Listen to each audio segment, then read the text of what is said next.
우리 지난 주일에는 우리 베드로에게 찾아오신 예수님의 모습을 같이 살펴봤습니다.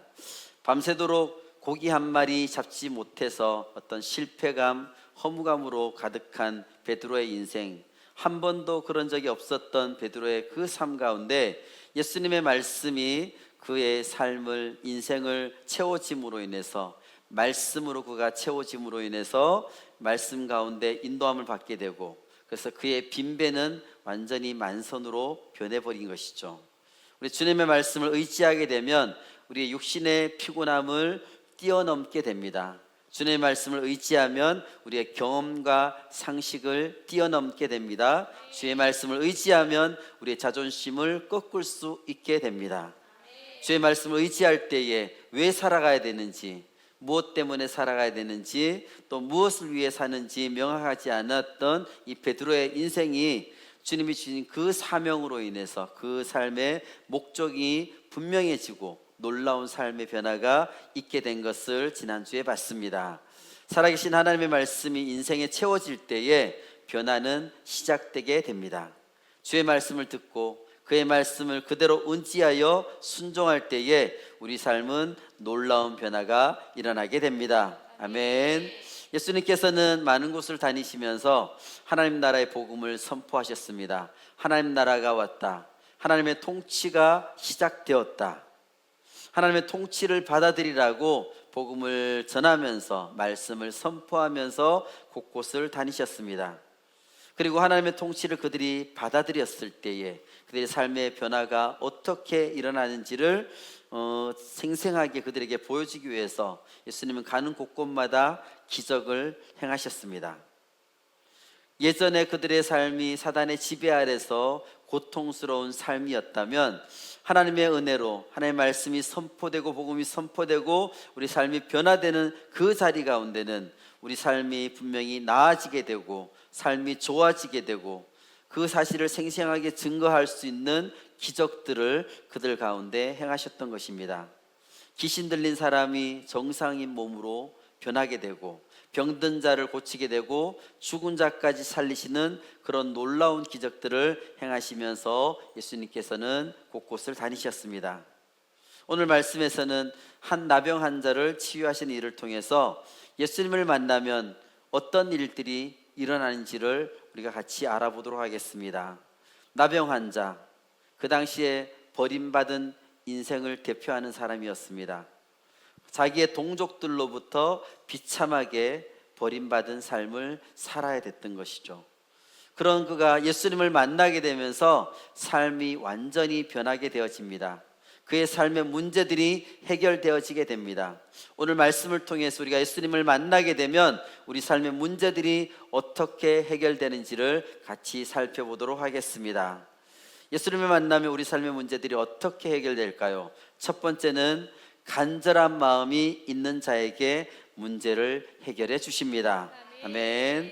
오늘 본문을 보면 한 사람이 나오는데 아주 치명적인 약점이 있어서 사회로부터 완전히 버림받아서 고립된 따로 된 장소에서 그는 살아야 되는 사람이었습니다.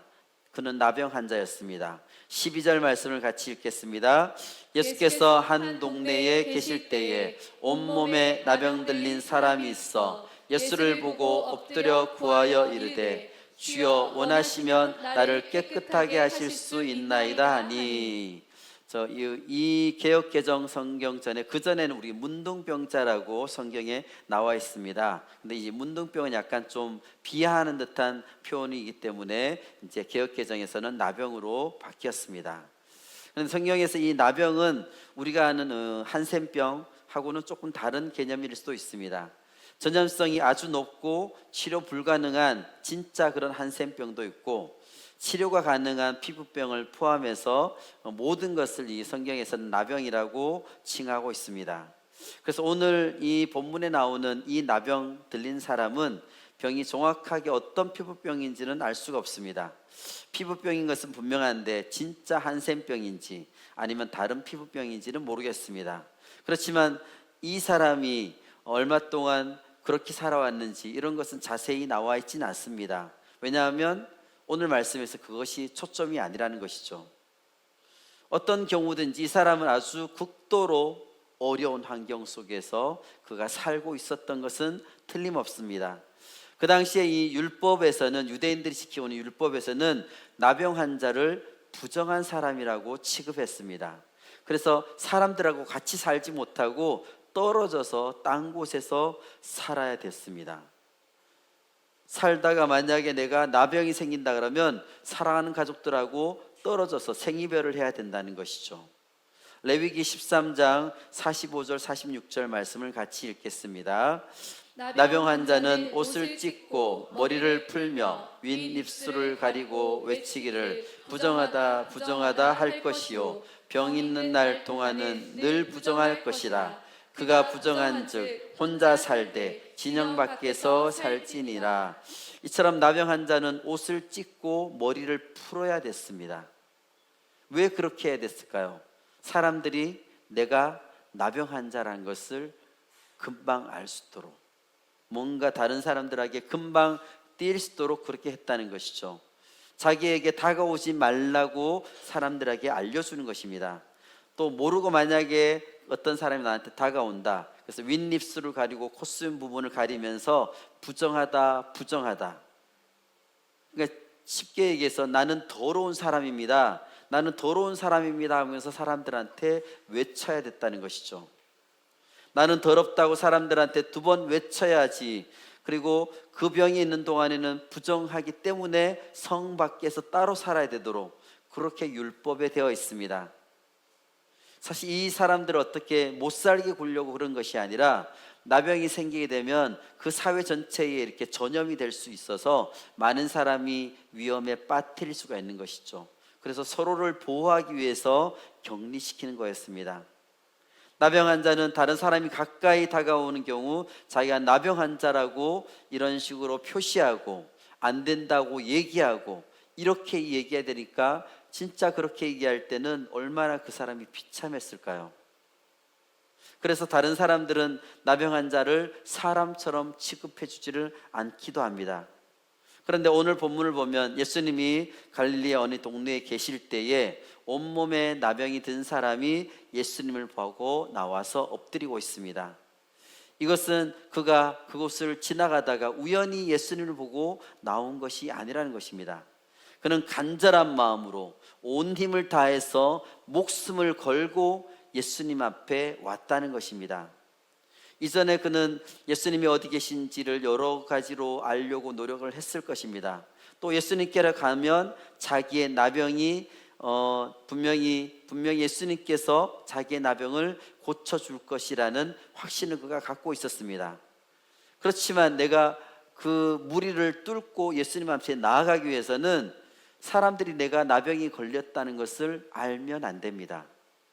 그래서 내가 온몸을 단단히 가리고 혹시라도 들키면 어떡하나 하는 마음으로, 떨리는 마음으로 그는 예수님 앞에 나왔을 것입니다. 그렇지만 아무리 그가 가리려고 하더라도 온몸이 나병이었기 때문에 어떤 표시가 분명히 날 수 있었을 것입니다. 그래서 만약에 예수님 앞에 가기 전에 나병 환자라는 것이 사람들한테 밝혀지게 된다면 그는 돌에 맞아서 죽을 수도 있습니다. 그렇기 때문에 그는 예수님을 만나기 전까지 자기의 목숨을 걸어야 되는 상황이었습니다.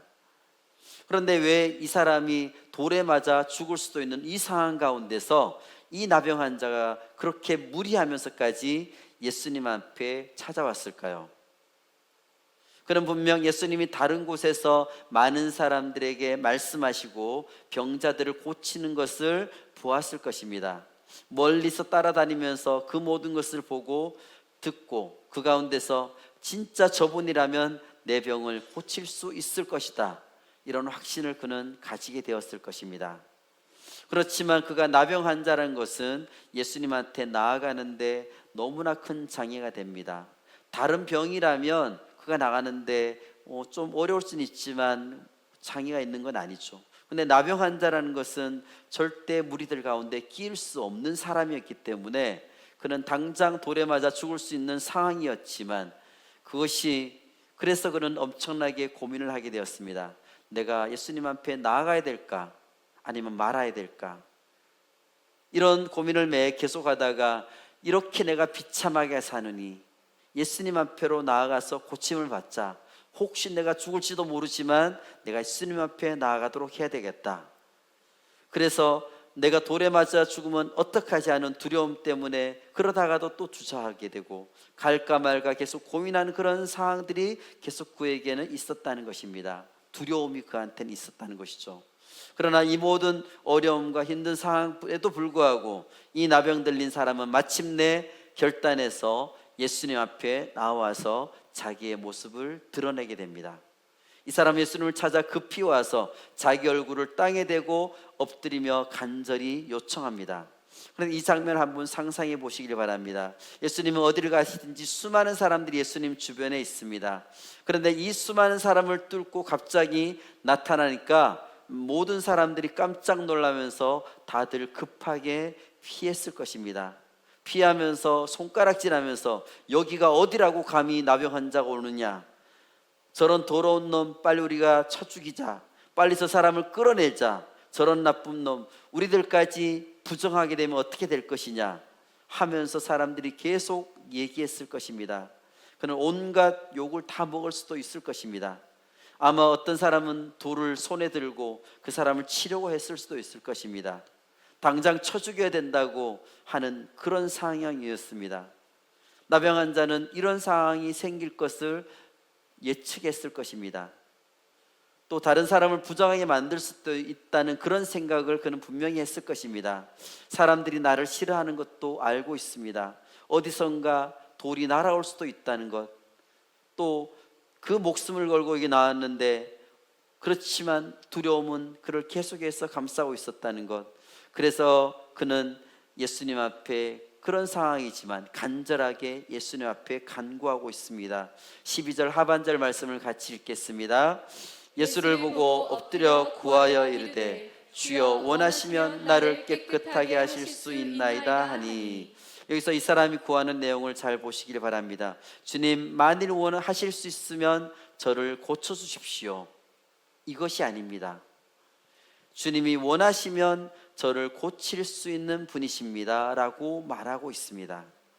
나병 환자는 예수님이 자기를 고칠 수 있는 분이라는 것을 분명히 믿고 있다는 것입니다. 예수님은 나를 고쳐주실 수 있습니다, 이렇게 분명히 그는 얘기하고 있습니다. 예수님이 내 병을 과연 고칠 수 있을까? 이런 생각을 뛰어넘었다는 것이죠. 예수님이 내 병을 고칠 수 있을까라고 만약에 의심했다 그러면 내 목숨을 걸고 여기에 나올 수가 없다는 것이죠. 목숨을 걸 이유가 없는 것이죠. 문제는 과연 이 능력의 예수님께서 나를 고쳐주실 마음이 있을까? 여기에 달려있다는 것이죠. 예수님은 유대인이기 때문에 유대인의 율법에서 부정하다고 되어 있는 나와 같은 나병 환자를 고쳐주실 마음이 있으실까? 이것을 지금 걱정하고 있는 것입니다. 능력을 의심하는 것은 아닙니다. 그렇지만 예수님이 과연 나를 고쳐주실 마음이 있을까? 그것을 내가 정확하게 모르겠다는 것이죠. 만일 예수님이 고쳐주기를 원치 않는다면 그는 그 자리에서 돌에 맞아 죽을 것이 확실합니다. 그래서 이 순간은 그에게는 너무나 죽느냐 사느냐, 너무나 심각한 상황 속에 그가 들어온 것입니다. 그런 상황에서 이 나병 환자는 예수님이 어떻게 방언하실지를 알지 못한 채 목숨을 걸고 예수님께 와서 꿇어 엎드려서 도움을 요청하고 있습니다. 너무나 간절한 마음으로 주님 앞에 지금 나온 것입니다. 그렇다면 그는 어리석은 사람일까요? 아니면 될 수 있을지 없을지도 모르는 그런 상황에 왜 그가 목숨을 걸고 있을까요? 안전하게 숨어 있다면 그런 일은 벌어지지 않을 텐데 왜 그가 이렇게 목숨을 걸고 이 자리에 왔을까요? 그는 예수님만이 자신을 깨끗하게 해줄 수 있는 유일한 분이라는 것을 그는 확실하게 믿고 있었기 때문입니다. 다른 데 만약에 해결책이 있었다 그러면 목숨 걸고 예수님 앞에 나올 필요가 없는 것이죠. 다른 데는 해결책이 없습니다. 오직 저분만이 나를 고쳐주실 수 있다는 것을 그는 분명히 알고 있었습니다. 이분만이 나의 유일한 해결책이기 때문에 내가 안 나올 수가 없다는 것이죠. 어차피 나병 환자로 안전한 곳에 숨어 지낸다 그래도 그의 삶은 사는 것이 아닙니다. 그렇게 사는 것은 진짜 제대로 사는 것이 아니죠. 숨만 쉬었다 뿐이지 너무나 비참한 삶을 살아야 된다는 것이죠. 그렇기 때문에 이 사람은 이렇게 살 바에야 나를 치유할 능력이 있는 예수님 앞에 내가 몸을 걸겠다 하고 예수님 앞에 나온 것입니다. 북이스라엘에서도 사마리아가 아람 군대에 포위당해서 먹을 것이 없어서 자기 아이를 잡아먹는 그런 비참한 상황이 있었죠. 그때 나병 환자 4명이 이렇게 말합니다. 우리가 저 아람 군대에게 가서 투항하자. 지금 이렇게 가만히 있어도 굶어 죽고 성 안에 가도 어차피 굶어 죽으니까 성 안에 들어갈 수도 없다. 우리가 나병 환자라서 받아두지도 않는다. 그러면 우리가 죽을지도 모르지만 아람 군대에 가서 투항하자. 우리를 살려주면 살 수 있고 죽으면 죽는 거다. 어차피 죽을 건데 그냥 가보자. 이렇게 말하는 사건이 나옵니다. 그러니까 여기서 봤을 때 나병 환자라는 것은 삶에 아무런 소망이 없다는 것을 알 수 있죠. 그런데 예수님이 이 사람을 고쳐주신 그때에 예수님 주변에는 나병 환자들이 많이 있었습니다. 이 사람 혼자만 나병 환자가 아니었다는 것이죠. 그런데 유독 이 사람만의 치유만이 이 성경에 기록되어 있습니다. 왜 그럴까요? 이 사람만이 그 많은 나병 환자들 가운데서 믿음으로 결단했고 예수님 앞에 나왔기 때문입니다. 사실 이 나병 환자에게는 예수님 앞에 나오는 것을 나아가지 못할 이유가 많이 있었습니다. 핑계를 대려면 얼마든지 될 수 있죠. 괜히 나갔다가 돌에 맞아서 죽으면 큰일이다. 위험하다. 또 예수님께 나아갈 기회를 노리는데 어딜 가도 사람들이 너무 많다. 오늘 가볼까 그랬는데 사람들이 많아서 못 가겠다. 오늘은 꼭 가야지 그랬는데 사람들이 너무 많으니까 내가 갈 수가 없네. 요즘 분위기가 너무 흉흉한데 괜히 나섰다가 내가 비난받고 또 정말 죽을 수도 있겠다. 이렇게 계속해서 그는 이것저것 핑계를 댈 수 있었던 상황이었습니다. 그럼에도 그는 어떻게 했을까요? 그는 이 모든 핑계를 대지 않고 예수님께 나아갔습니다. 왜 그럴까요? 예수님만이 자기를 고쳐주실 수 있는 분임을 그는 정말로 믿었기 때문입니다. 다른 데는 길이 없다는 것을 그는 분명히 알았습니다. 우리 인생에는 반드시 어떤 어려운 순간들이 오게 되죠. 그럴 때 우리는 가장 좋은 결정을 내려야 됩니다. 우리의 모든 문제를 해결해 줄 수 있는 예수님께로 나아가는 것이 가장 좋은 결정입니다. 가장 안 좋은 결정은 해결해 줄 수 없는 대로 나아가는 것이죠. 해결해 줄 수 있는 예수님께 나아가는 것이 가장 좋은 결정이고 해결해 줄 수 없는 다른 곳을 찾는 것은 가장 좋지 않은 결정이 됩니다. 그런데 참 안타까운 것은 예수님을 우리가 믿는다고 하면서도 정작 어려움이 생기면 예수님께 먼저 나아가는 것이 아니라 뭔가 나한테 도움을 줄 수 있는 사람이 있지 않을까, 또 뭔가 이것을 해결할 수 있는 방법이 있지 않을까, 그러면서 예수님께 나아가는 것보다 먼저 그런 것을 찾을 경우들이 우리들한테 있다는 것입니다. 4가지 땅의 비유에서 가시덤불이 막아서 열매를 맺지 못하는 사람의 문제가 무엇이냐? 예수님을 주님으로 구주로 받아서 구원을 받았지만 정작 이 땅에서 살아갈 때에 주인된 예수님을 그 삶에 받아들이고 모셔고 살고 있지 않다는 것이죠. 그래서 그는 열매를 맺을 수가 없다는 것입니다. 예수 그리스도만이 우리의 모든 것이 되십니다.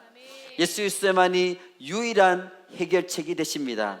우리가 다른 데로 눈을 돌리기 전에 먼저 모든 것을 가지고 우리 주님 앞에 나와야 될 것입니다.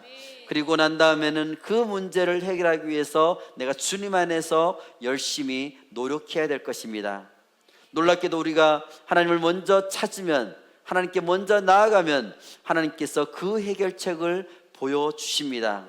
문제는 그대로 있고 상황은 그대로 똑같지만 놀랍게도 그전에는 나에게 보이지 않았던 그 문제를 해결할 수 있는 방법이 예수님한테 가게 되면 문제를 해결할 방법이 보이게 된다는 것이죠.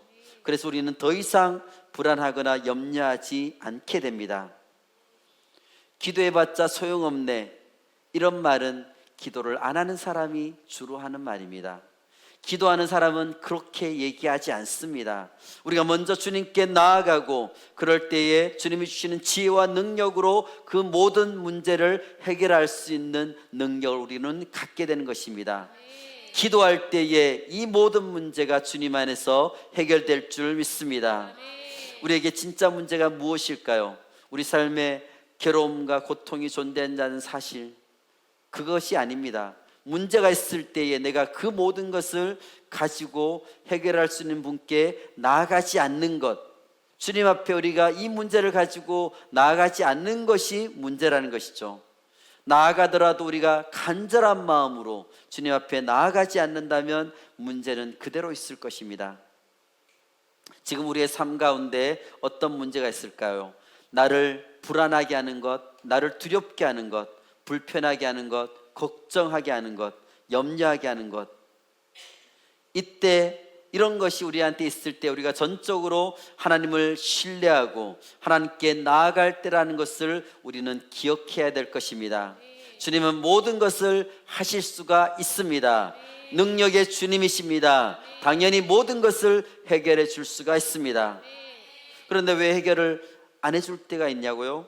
이것을 통해서 우리가 뭔가를 깨닫기를 원하실 때는 주님이 그것을 잠시 멈춰 주십니다. 그래서 우리가 기도하면서 하나님께 나아갈 때에 하나님께서 이것을 통해서 무엇을 우리가 알기를 원하시는지를 우리에게 분명히 말씀해 주십니다. 우리는 능력의 주님한테 간절한 마음으로 나아가야 될 것입니다. 그런데 왜 우리가 간절하지 못하느냐? 뭔가 또 다른 믿는 구석이 있기 때문이죠. 기도하긴 하지만 내가 믿는 것이 저기 있으니까 저 사람을 내가 좀 믿으면 되겠다, 이렇게 돼 있을 때 우리가 간절하지 않는다는 것이죠.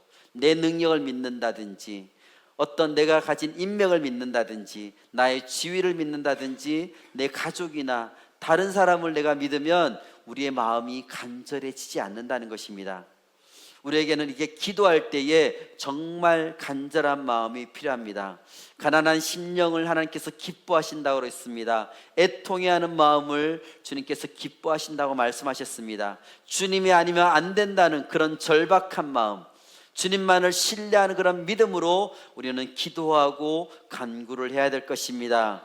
주님이 원하시면 주님이 나의 모든 문제를 해결해 주실 수 있습니다. 우리에게는 이렇게 간절한 마음과 믿음으로 주님께 나아가는 것이 필요합니다. 주님 앞에 간절한 마음으로 나아옴으로 모든 문제를 해결받는 은혜가 우리 모든 베델 가족들의 있기를 예수님의 이름으로 축복합니다. 아멘. 예수님을 만나면 우리 삶의 문제들이 어떻게 해결되느냐? 첫 번째는 간절한 마음이 있는 사람한테 문제를 해결해 주신다고 했습니다. 그러면 두 번째는 무엇일까요?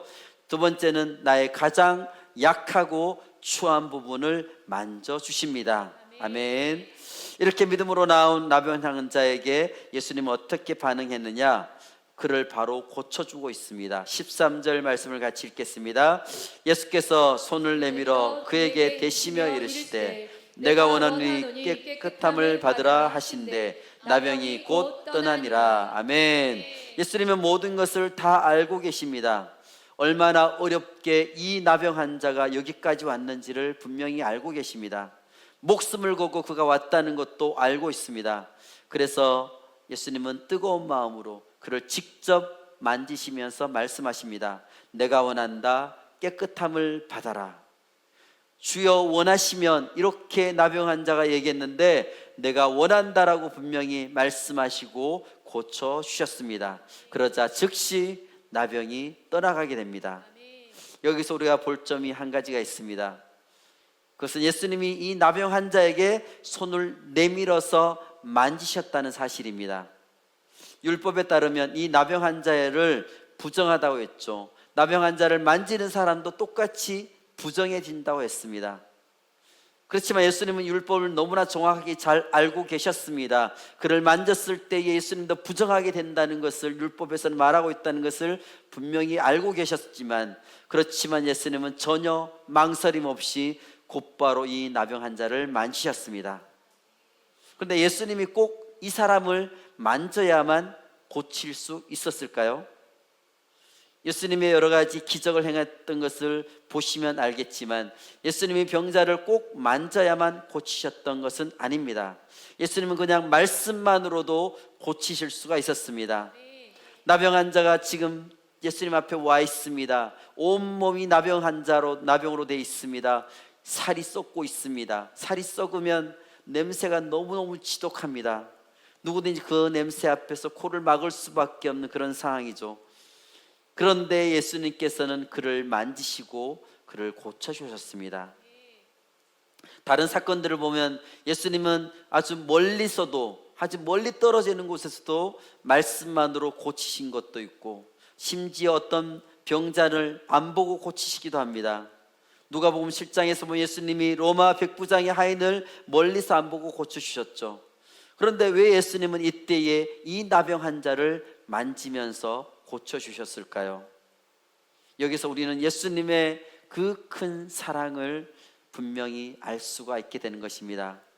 보통 사람들이라면 율법에서 부정하다고 했기 때문에, 몸이 더럽고 추하고 냄새나기 때문에 이 나병 환자를 절대 만지지 않을 것입니다. 만지기는커녕 그냥 거리를 두고 있을 것입니다. 나병에 걸린 사람은 균이 신경에 파고들어서 아무런 고통도 느끼지 못합니다. 나병에 걸리면 균에 감염되어서 피부가 썩기 시작합니다. 몸의 일부가 썩어 문드러지고 고름이 나오고 심지어는 몸의 일부가 떨어져 나가기도 합니다. 그래서 나병 환자들은 코나 귀가 없는 경우들이 많습니다. 떨어져 나가도 그들은 고통을 느끼지 못하게 됩니다.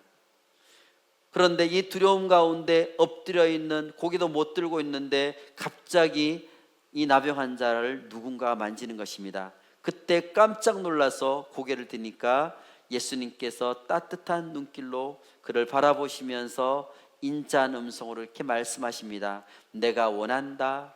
깨끗함을 받아라.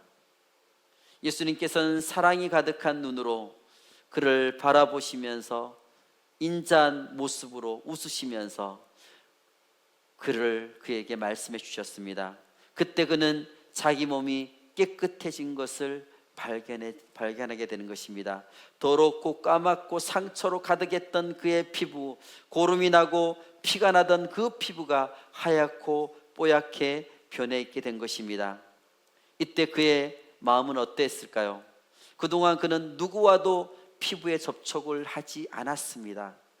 나병 환자 접촉하면 안 됐기 때문입니다. 그동안 아무도 자기에게 이처럼 따뜻하게 말을 건네준 사람은 없었습니다. 자기가 가까이 가면 꺼지라고 얘기하고 욕을 하고 저리로 가라고 하고 사람들이 하는 얘기는 다 그런 말뿐이었습니다. 그런데 이처럼 훌륭하신 예수님이 자기에게 부드럽게 말씀하시고 또 자기를 만져주신다는 것입니다. 그리고 그가 고침을 받게 된 것이죠. 그는 아마 그 예수님의 손길을 받고 그 고침을 받고 나서 너무나 기뻐서 울었을 것 같습니다. 이처럼 우리가 주님 앞에 나오는 데 있어서는 어떠한 조건도 필요가 없습니다. 그냥 예수님이 나를 고쳐주실 것이다, 나를 치유해 주실 것이다, 그런 믿음만 있으면 되는 것입니다. 주님은 우리가 그냥 있는 모습 그대로 나올 때에 주님께서는 그대로 다 받아주십니다. 그리고 나오면 그대로 돌려보내시는 게 아니라 우리를 변화시켜서 돌려보내십니다. 사람들은 다른 사람의 가장 약한 부분에 대해서 비판하죠, 비난하죠, 지적하죠, 공격하지만 주님께서는 나의 가장 약하고 추한 부분, 사람들이 절대 만지려고 하지 않는 그 부분을 직접 만져주십니다. 우리는 문제가 없는 완벽한 사람, 잘난 사람, 괜찮은 사람이기 때문에 지금 주님 앞에 나온 것은 아닙니다. 오히려 주님께서 부족한 나를 받아주시기 때문에, 그것을 믿기 때문에 우리가 지금 이 자리에 나온 것입니다. 바로 십자가가 그런 의미입니다. 내가 자격이 없지만 십자가에 달려주신 예수 그리스도께서 나를 위해서 돌아가셨기 때문에, 그래서 나는 그 피를 힘입어서 이 자리에 내가 나올 수 있게 되는 것입니다. 나의 문제를 인정하고 스스로 해결할 수 없음을 고백하고 나오는 사람을 주님은 오히려 기뻐하시고 받아주십니다. 하나님이 용서하지 못하실 죄는 아무것도 없습니다. 끝이 없는 사랑을 가지신 우리 주님께서, 우리가 믿는 주님이 바로 그런 주님이십니다. 나의 삶에 약하고 추한 부분도 주님 앞에 가지고 나왔을 때에 치유받고 회복되는 은혜가 우리 모든 베델 가족들에게 있기를 예수님의 이름으로 축복합니다. 아멘. 예수님을 만나면 우리 삶의 문제들이 어떻게 해결될까요? 첫 번째는 간절한 마음이 있는 자에게 문제를 해결해 주신다고 했고, 두 번째는 나의 가장 약하고 추한 부분을 주님께서 직접 만지고 해결해 주신다고 하셨습니다. 그다음 마지막 세 번째는 무엇일까요? 셋째, 기도 시간을 통하여서 영적 재충전을 받게 됩니다. 아멘. 14절 말씀을 같이 읽겠습니다. 예수께서 그를 경고하시되 아무에게도 이르지 말고 가서 제사장에게 내 몸을 보이고 또 내가 깨끗하게 됨으로 인하여 모세가 명한 대로 예물을 드려 그들에게 입증하라 하셨더니, 네, 예수님께서는 이렇게 고침을 하고 난 다음에 확실하게 후속 조치까지 확실하게 해주십니다. 예수님 이 병을 낳은 사람한테 이렇게 얘기하죠. 첫 번째는 아무에게도 일을 하지 말라, 말하지 말라. 이것은 사람들이 이 말을 하게 되면 사람들이 예수님을 단순히 병 고치는 사람으로 잘못 알고 오해할까봐 미리 경계하신 것입니다. 두 번째는 제사장에 가서 깨끗해진 몸을 보이고 율법에서 명령한 절차를 받아서 공식적으로 정결해졌다는 인정을 받아야 된다고 했습니다. 예수님께서 왜 이렇게 명하셨을까요? 바로 이 사람을 위해서죠. 이 사람이 제사장에서 율법의 절차를 밟음으로 인해서 다시 그들이 모였는 동족 사회에 들어올 수 있도록 공식적으로 인정을 받으라는 것입니다. 예수님 보실 때 이 사람은 이미 나음을 얻었습니다.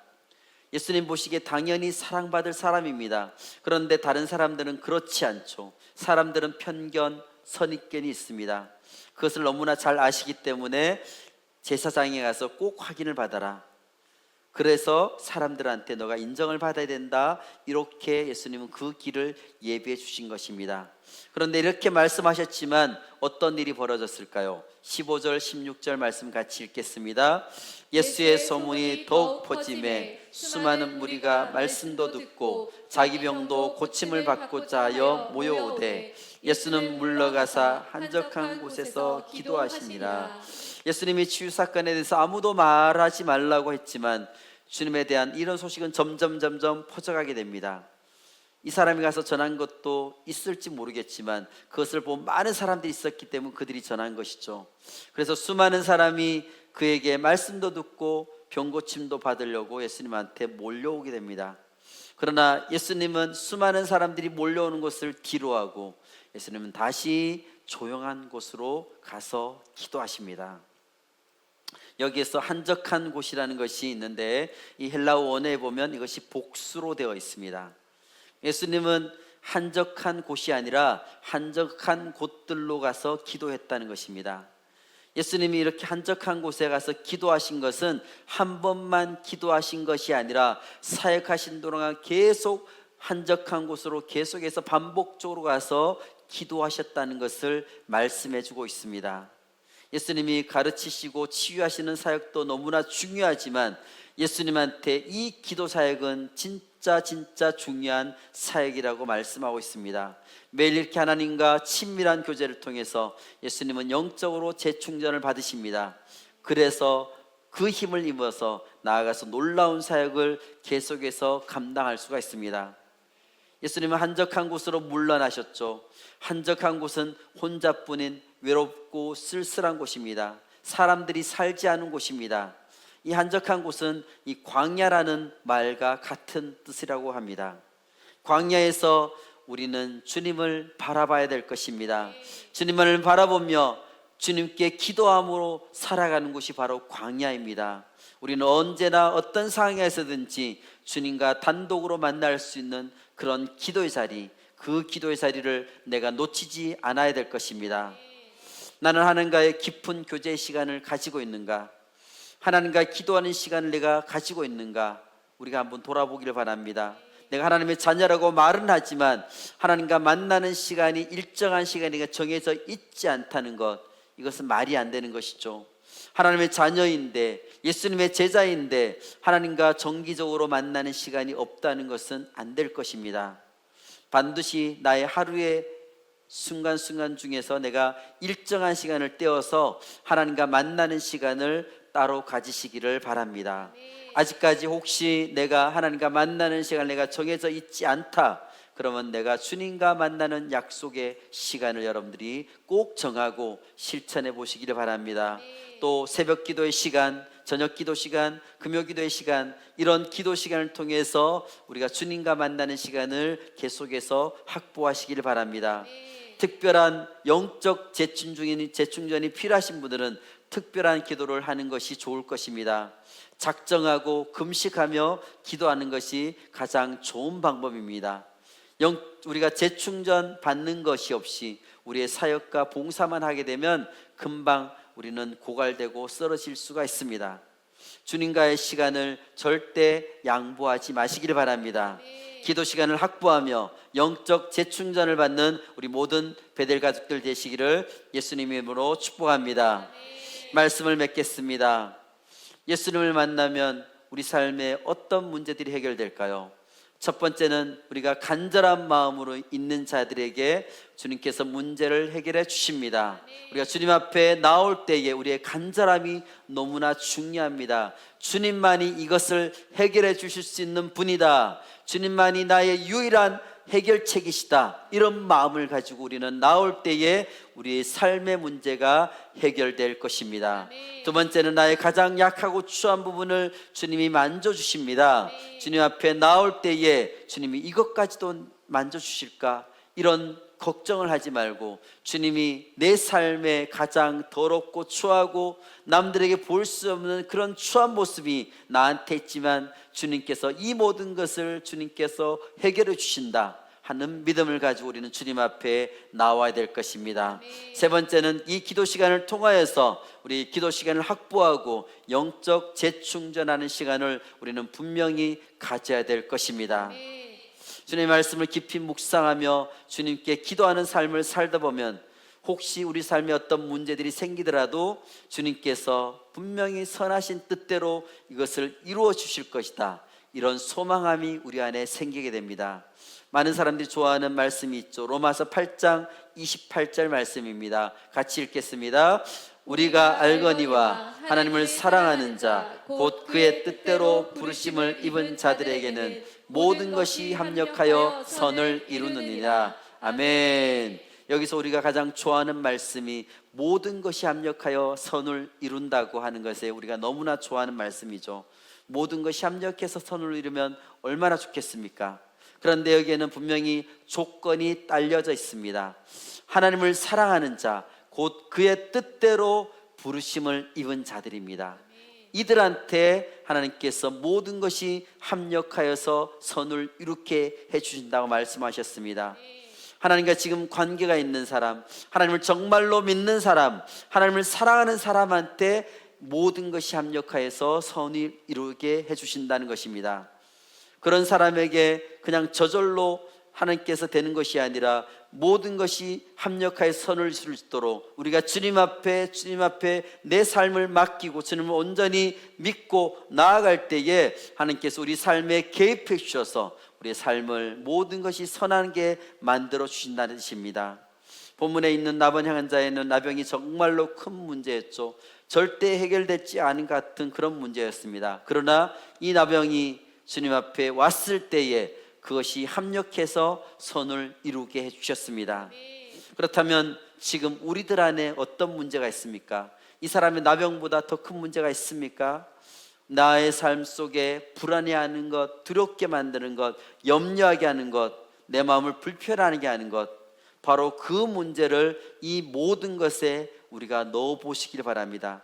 지금 그 문제를 모든 것 대신에 넣어서 우리가 다시 한번 이 말씀을 읽어보도록 하겠습니다. 내 삶에 어떤 문제가 있든지 이 모든 것에 우리가 집어넣는다면 주님께서 이 모든 것을 해결해 주실 것입니다. 다시 한번 같이 읽겠습니다. 시작.